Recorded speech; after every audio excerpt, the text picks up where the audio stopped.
उपमुख्यमंत्री आणि शिवसेना प्रमुख एकनाथ शिंदे यांनी सुरू केलेल्या जनसंवाद कार्यक्रमाला तुफान प्रतिसाद मिळू लागला आहे. उपमुख्यमंत्री एकनाथ शिंदे यांच्या आदेशाने ठाण्यातील पक्षाचे सर्व नगरसेवक, शाखा प्रमुख जनतेच्या भेटीला जाणार असून लवकरच ठाणे महानगरपालिकेत देखील जनतेचे संवाद साधण्यासाठी कार्यालय सुरू केले जाणार असल्याचं माजी महापौर अशोक वैती आणि माजी विरोधी पक्षनेते मनोज शिंदे यांनी सांगितले. ते काही नगरसेवकांसोबत जनतेच्या समस्या घेऊन ठाणे महानगरपालिकेचे आयुक्त सौरभ राव यांची भेट घेण्यासाठी आले होते. भारतीय जनता पक्षाकडून जनता दरबार सुरू करण्यात आला असून मुख्य शिवसेना पक्षामार्फत सुद्धा जनतेच्या मूलभूत समस्या सोडवण्यासाठी एकनाथ शिंदे यांनी सर्व नगरसेवक, शाखा प्रमुख आणि पदाधिकाऱ्यांना जनतेमध्ये जाण्याचे आदेश दिले आहेत. त्यानुसार सर्व नगरसेवक, शाखा प्रमुख आणि पदाधिकारी कामाला लागलेले आहेत.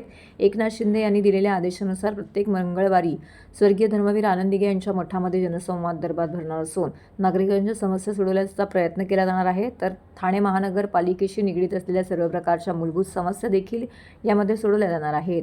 गुरुवारी ठाणे महानगरपालिका येथील पक्ष कार्यालयामध्ये जनसंवाद दरबार भरला जाणार आहे, अशी माहिती माजी महापौर अशोक वैती आणि माजी विरोधी पक्षनेते मनोज शिंदे यांनी दिली. या कार्यालयामध्ये जनसंवाद दरबाराच्या माध्यमातून जनतेच्या समस्या ऐकून सोडवणूक करतानाच महिन्यातून एक दिवस सर्व नगरसेवक, शाखा प्रमुख, पदाधिकारी प्रभागांमध्ये फिरून जनतेशी संवाद साधणार आहे. सर्वच स्तरातून उपमुख्यमंत्री आणि शिवसेना प्रमुख एकनाथ शिंदे यांच्या संकल्पनेतून निर्माण झालेला जनसंवाद कार्यक्रम आता लोकप्रिय होऊ लागला आहे. प्रत्येक घरापर्यंत जनसंवाद पोहोचवणार असल्याचं जनतेकडून देखील या जनसंवादाचं स्वागत करण्यात येत आहे. या जनसंवादाच्या माध्यमातून गुरुवारी शिवसेनाच्या प्रमुख नेत्यांनी आयुक्त सौरभ राव यांची भेट घेऊन जनसंवादाची झलक दाखवून दिली. यावेळी या नेत्यांनी आयुक्तांसोबत ठाणे महानगरपालिका निवृत्ती कर्मचारी वेतन, नवीन कर आकारणे, सफाई कर्मचारी कायमस्वरूपी करणे, वारसा हक्क तत्वावर नोकरी देणे, परिवहन येथील निवृत्ती कर्मचारी यांचं वेतन यांसारख्या विविध प्रश्नांवरती यावेळी चर्चा केली.